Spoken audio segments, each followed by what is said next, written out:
యేసుక్రీస్తు నామంలో మీకు మా హృదయపూర్వక వందనాలు. నీ దేవుడనైన యెహోవానగు నేను ఈ దినము నీతో చేస్తున్న వాగ్దానము. నేను నీకు తోడయ్యున్నాను గనుక భయపడకుము. పరిశుద్ధ గ్రంథమైన బైబిలులో ఆదికాండము 26వ అధ్యాయము 24వ వచనము. ఇప్పుడు నాతో పాటు మీరు ఇలా పలకండి: యేసుక్రీస్తు ప్రభువా, ఈ దినము నుండి నీవు నాకు తోడుగా ఉండుము. ప్రతి భయము నుండి నన్ను తప్పించి విడిపించుము. నజరేయుడైన యేసుక్రీస్తు నామంలో వేడుకుని అడుగుచున్నాను తండ్రి, ఆమేన్. ప్రార్థన.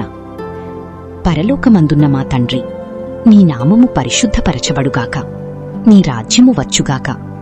నీ చిత్తము పరలోకమందు నెరవేర్చున్నట్లు భూమి అందును నెరవేరునుగాక.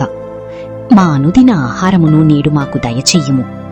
మా రుణస్థులను మేము క్షమించియున్న ప్రకారము మా రుణములు క్షమించుము. మమ్మును శోధనలోకి తేక దుష్టుని నుండి మమ్మును తప్పించుము.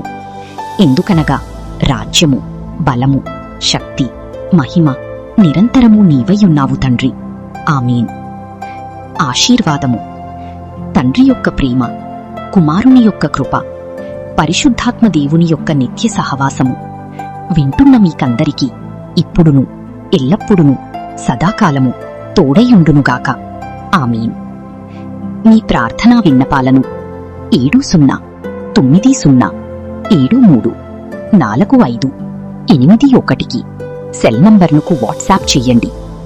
ఈ వాగ్దానాన్ని మీకు తెలిసిన వారందరికీ పంపి దైవ దీవెనలు పొందండి, ఆమేన్.